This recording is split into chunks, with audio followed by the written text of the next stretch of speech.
क्या भीड़ के पीछे छिपकर बच जाएंगे मणिपुर के दोषी? आखिर कितनी सजा होगी, फांसी या उम्र कैद? क्या उन्हें कानून में कोई छूट दी गई है?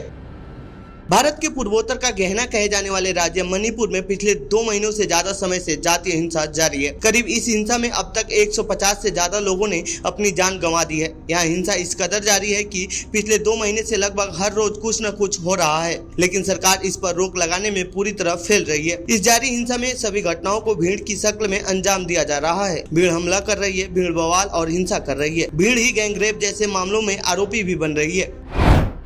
ऐसे में सवाल उठ रहा है कि क्या भीड़ कोई खास होती है?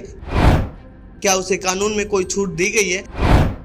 आखिर भीड़ के अपराध में भारतीय दंड संहिता में क्या प्रावधान किए गए हैं?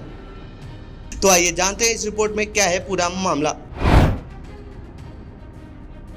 मणिपुर से वायरल हुए वीडियो को देखकर वहां की घटना का अंदाजा लगाया जा सकता है। इस घटना ने पूरे देश को शर्मसार किया है। सुप्रीम कोर्ट के चीफ जस्टिस को भी बोलना पड़ा है। उन्होंने कहा है कि यदि सरकार वहां कोई एक्शन नहीं लेती है, हमें इस पर विचार करना होगा। वायरल वीडियो के संदर्भ में अब तक 4 गिरफ्तारियां हो चुकी हैं। इस सिलसिले में जो धाराएं लगी हैं उनमें से आईपीसी की धारा 302, 376D, 354, 326 आदि का इस्तेमाल की गई है। इनमें फांसी की सजा से लेकर आजीवन कारावास तक हो सकता है अगर पुलिस चार्जशीट में अदालत के सामने पर्याप्त साक्ष्य पेश कर दे, यदि सबूत के साथ कोई छेड़छाड़ न करे तो।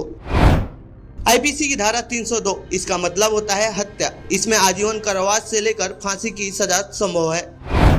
आईपीसी की धारा 376 मतलब रेप, इसमें 7 साल से लेकर आजीवन कारावास तक की सजा संभव है।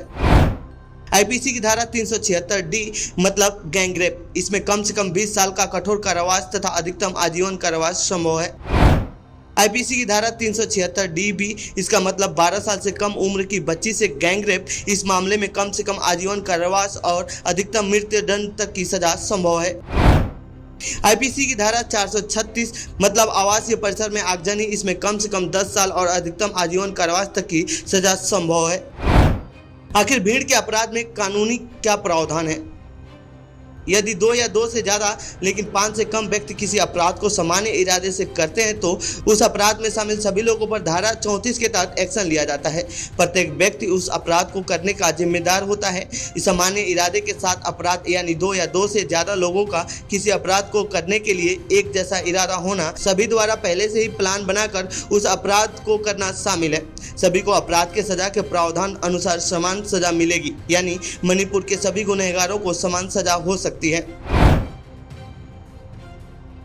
कानूनी एक्सपर्ट की माने तो भीड़ का कोई रूप नहीं होता है। अपराधी को हमेशा भीड़ का लाभ मिल जाता है। भले किसी केस में शुरुआत में हमलावर अज्ञात हो और बाद में ज्ञात भी हो जाते हैं, लेकिन सजा दिला पाना मुश्किल होता है, क्योंकि भीड़ में शामिल होने से बचने की पूरी संभावना होती है। क्योंकि भीड़ में किसने क्या किया ये पता कर पाना टफ होता है। किसने रोका, किसने हमला किया ये डिफाइन नहीं हो पाता है। तो ये थी मणिपुर के अपराधियों से जुड़ी हमारी रिपोर्ट। आपको कैसी लगी यह रिपोर्ट कमेंट बॉक्स में बताएं। साथ ही इस पूरे मामले पर आप क्या कहना चाहते हैं कमेंट बॉक्स में लिखें। बाकी देश दुनिया खबरों के लिए बने रहिए जनसत्ता के साथ। धन्यवाद।